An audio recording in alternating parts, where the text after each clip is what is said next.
Shalom, terima kasih atas waktu dan kesempatan diberikan kepada saya. Sebelum saya menjelaskan tugas perkembangan pada masa remaja, saya akan memperkenalkan nama saya terlebih dahulu. Nama saya Christian Frontolobo dengan NIM 1801150007. Nah, di sini saya akan menjelaskan pengertian tugas perkembangan pada masa remaja menurut para ahli Robert J. Havikus pada tahun 1961 mengartikan bahwa tugas-tugas perkembangan itu merupakan suatu hal yang muncul pada periode tertentu dalam rentang kehidupan individu yang apabila berhasil dituntaskan akan membawa kebahagiaan dan kesuksesan ke tugas perkembangan selanjutnya. Tetapi jika gagal akan menyebabkan ketidakbahagiaan pada individu yang bersangkutan dan kesulitan-kesulitan dalam menuntaskan tugas berikutnya. Nah, yang dimaksud dari ahli Robert J. Havikus ini adalah saya berikan contoh seorang remaja ketika melakukan tugas dan tanggung jawab. Apabila tugas yang dilakukannya tuntas atau berhasil, maka akan membawa kebahagiaan pada dirinya tersendiri.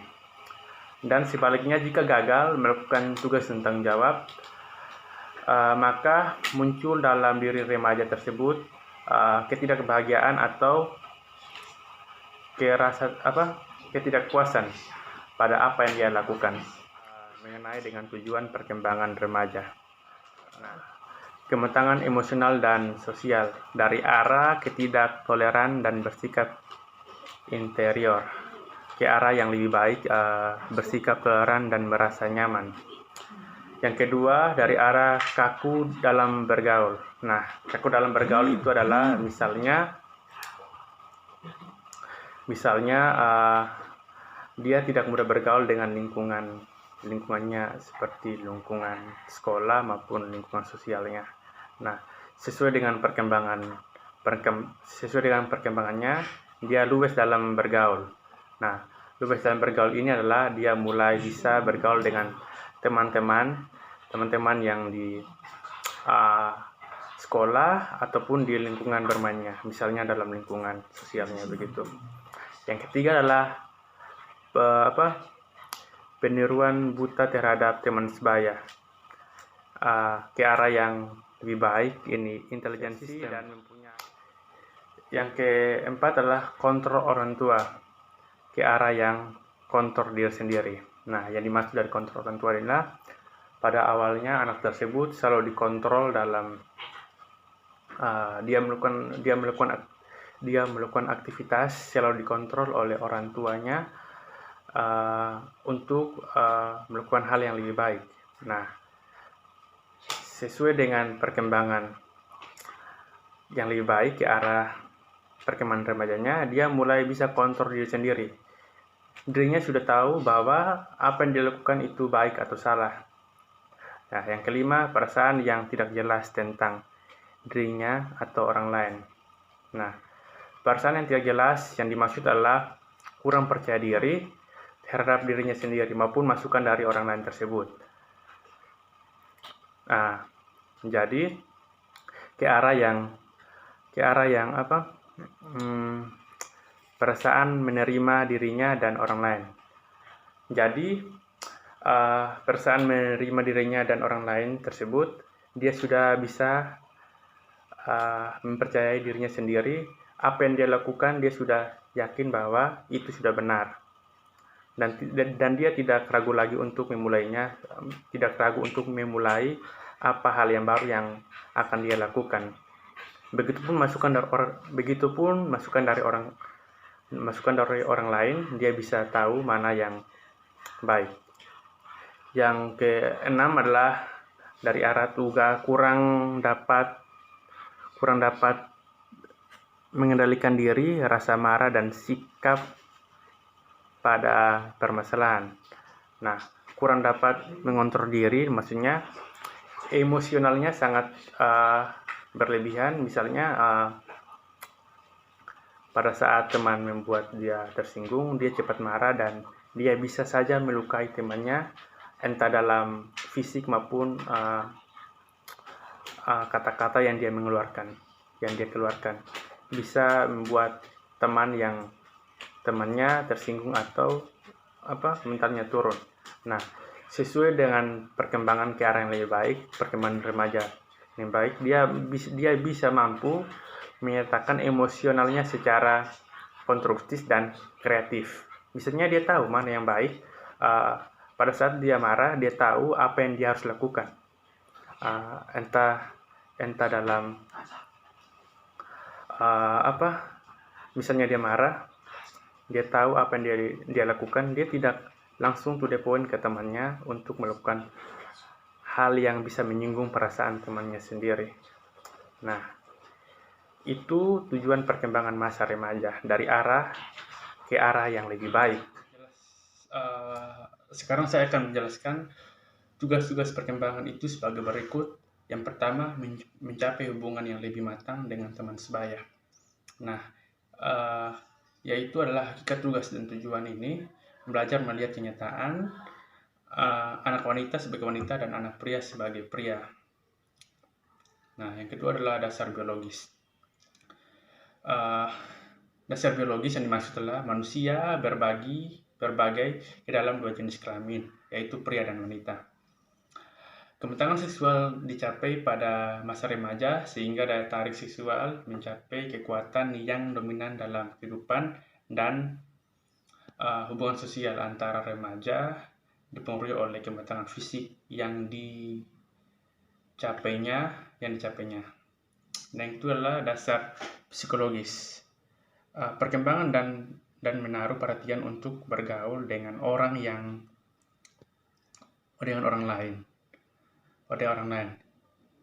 Misalnya, pertama dia bergaul dengan kelompok yang terbatas, atau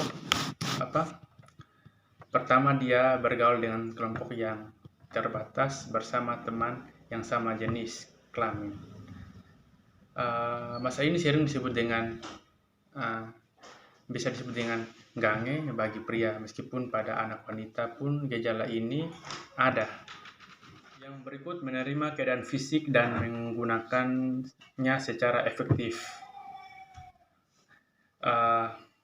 Hakikat tugas perkembangan tugas ini bertujuan agar remaja merasa bangga atau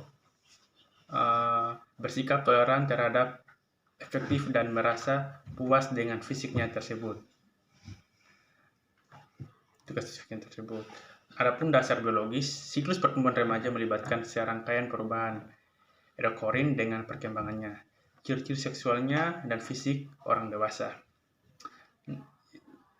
Yang berikut adalah dasar psikologis. Perubahan internal dan fisik remaja tidak hanya paralel dan dengan perubahan yang eksternal, bentuk dan ukuran fisik, namun juga dengan perubahan sikap dan interest, minat atau perhatiannya. Oke, yang berikutnya adalah tugas-tugas perkembangan karir remaja dalam aspek pengetahuan. Profil perilakunya yang pertama adalah mengetahui program atau tujuan sekolah. Yang kedua, mengetahui persyaratan atau tujuan pekerjaan yang diminati. Yang ketiga, mengetahui gaji dan pekerjaan yang diminati. Yang keempat, mengetahui dan tingkat kepuasan para pekerja dalam bidang pekerjaan yang diamati. Yang kelima, mengetahui proses kenaikan pangkat dalam pekerjaan yang diminati. Keenam, mengetahui tugas pokok yang harus dikerjakan. Yang ketujuh, mengetahui keterampilan dan keahlian yang dituntut atau diperlukan. Yang kedelapan, mengetahui mata pelajaran pokok dalam program studinya. Yang kesembilan adalah mengetahui karakteristik pribadi secara akurat. Yang kesepuluh, mengetahui tentang cara-cara memperoleh pekerjaan yang diminati. Yang berikutnya dalam aspek mencari informasi. Yang pertama, mendiskusikan pilihan karir baik dengan orang tua, guru, atau guru pembimbing. Nah, yang kedua, berdiskusi dengan orang-orang yang berpengalaman dalam pekerjaan yang diminatinya. Yang ketiga, mengikuti kursus yang mendukung pekerjaan yang diminatinya. Yang berikutnya adalah dalam aspek sikap. Nah, dalam aspek sikap itu meliputi meyakini bahwa dia harus mengambil keputusan sendiri meskipun masih memerlukan nasihat orang lain, dan mempercayai akan pentingnya pendekatan yang sistematis dalam merencanakan dan memecahkan masalah, dan bertanggung jawab untuk memperoleh informasi, meyakini bahwa memecahkan masalah sekolah dan pekerjaan merupakan tanggung jawabnya sendiri. Yang berikut adalah dalam aspek perencanaan dan pengambilan keputusan. Nah, profil perilakunya meliputi mampu memilih salah satu alternatif pekerjaan dan berbagai pekerjaan yang beragam, dan mampu mempertimbangkan berapa lama menyelesaikan sekolah. Ketiga, dapat merencanakan apa yang harus dilakukan setelah tamat sekolah. Keempat, dapat memilih program studi yang sesuai dengan minat kemampuannya. Kelima, dapat mengambil keputusan di tempat mana akan bekerja. Yang berikutnya dalam aspek keterampilan atau karir. Nah, profil perilaku dalam aspek tersebut adalah dapat menggunakan sumber-sumber informasi tentang karir. Juga dapat menjelaskan proses pengambilan keputusan, meningkatkan perolehan keterampilan akademik, non-akademik. Juga dapat menggunakan bahan-bahan untuk meningkatkan keterampilannya. Yang kelima, mengolah waktu secara efektif. Nah, itu adalah tugas-tugas perkembangan pada karir remaja. Yang berikut adalah nilai-nilai atau kaidah ibadah dalam al-Qur'an. Yang berikutnya nilai-nilai akidah, ibadah, dan akhlakul karma atau keyakinan dan pengabdian. Nilai-nilai agama, akidah atau keyakinan. Nah, profil sikap dan perilaku remaja. Meyakini Allah sebagai penciptanya. Dia mempercayai bahwa dia punya Tuhan yang menciptakannya seperti sekarang, dan meyakini bahwa agama sebagai pedoman hidup. Nah, agama sebagai pedoman hidup yang dimaksud adalah dia mempunyai tujuan seperti yang diajarkan oleh agama tersebut. Misalnya hal-hal yang baik yang dia akan lakukan pada tindakan pada saat dia terjun ke dalam dunia sosial. Yang kedua, meyakini bahwa Allah Maha melihat terhadap semua perbuatan gerak manusia, dan meyakini hari akhirat sebagai hari pembalasan amal dan manusia di dunia ini. Nah, yang kelima, meyakini bahwa Allah Maha Penyayang dan Pengampun. Nilai-nilai agama yang berikutnya adalah ibadah dan al-lukul karimah, atau menjelaskan ibadah ritu seperti salah saum dan berdoa, membaca kitab suci, dan mendalami isinya. Bukan saja membaca, tapi dia harus memahami apa maksud dari bacaan yang dia baca tadi, dan dia pahami dan dia melakukan dalam kehidupan sehari-harinya. Nah, yang ketiga, mengendalikan diri, hawa nafsu dari sikap dan perbuatan yang diharapkan. Dia bisa mengendalikan dirinya dengan keinginannya sendiri. Misalnya dia ingin suatu barang yang dia ingin, tapi dia tidak mempunyai duit atau mempunyai uang untuk mendapatkan barang tersebut. Dengan cara apa dia mendapatkan barang tersebut tanpa dia memiliki uang? Ya, otomatis dengan cara mencuri. Tapi dia bisa mengendalikan dirinya agar dia tidak mencuri, karena dia tahu bahwa mencuri itu tidak baik dalam nilai-nilai agama. Nilai-nilai agama. Yang keempat adalah bersikap hormat kepada kedua orang tua dan orang lain. Nah, bersikap hormat kepada orang tua, yang dimaksud adalah hormat adalah menaati apa yang dikatakan orang tua, tidak boleh membantah apa yang dikatakan oleh orang tua, maupun kita melakukan kekerasan fisik kepada orang tua, karena kita tahu pada nilai agama diajarkan bahwa hormatilah orang tuamu dan sesamamu. Nah, yang keempat adalah menjalin silaturahmi dengan saudara maupun orang lain. Silaturahmi yang dimaksud lagi, misalnya kita bertamu ke saudara kita atau teman-teman kita, itu yang dimaksud dengan silaturahmi. Yang keenam, bersyukur pada saat mendapatkan nikmat. Nah, apa yang kita dapatkan, misalnya berkat atau kita harus mensyukuri, entah itu buruk kepada kita ataupun baik, kita harus bersyukur kepada Maha Pencipta karena apa yang Dia berikan itu kepada kita. Yang ketujuh adalah bersabar pada saat mendapatkan musibah. Nah, bersabar dalam mendapatkan musibah yang dimaksud adalah kita terus bersabar bahwa dalam musibah tersebut pasti ada tujuan yang diberikan oleh Tuhan kepada kita. Misalnya kita bangkrut dalam menjalankan bisnis, tapi dalam tujuan dari Tuhan bahwa dalam musibah yang kita jalani itu kita bangkrut, pasti ada tujuan yang lebih baik yang telah disiapkan oleh Tuhan kepada kita.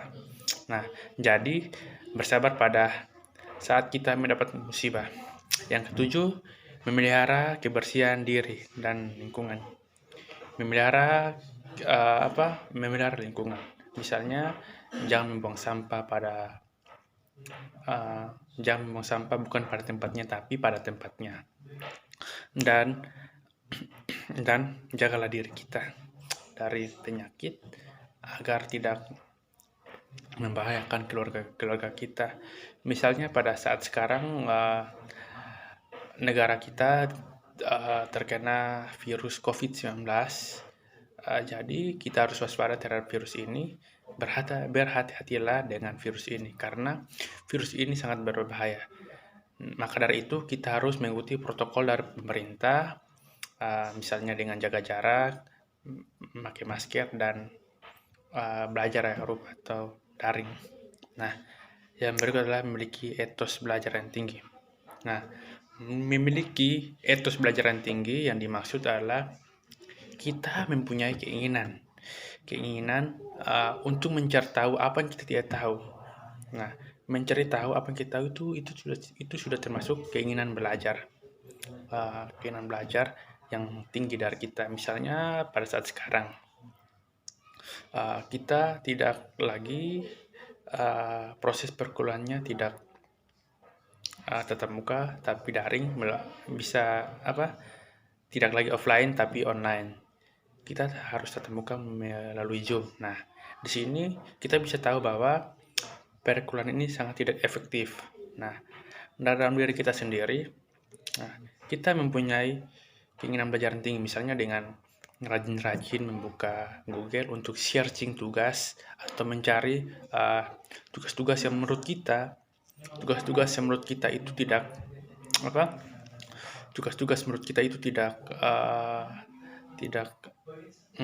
hanya kita tidak tahu, tapi kita rasa ingin tahunya ada. Jadi kita harus memanfaatkan teknologi ada, misalnya dengan cara kita mencari jawaban yang kita tidak tahu itu di Google dengan cara searching apa yang kita tidak tahu. Bisa juga di YouTube untuk mencari informasi atau cara-cara yang kita tidak tahu menjadi tahu. Baik, sekalian dari hasil presentasi saya. Jika masih ada salah dan kekurangan pada presentasi saya mohon maaf.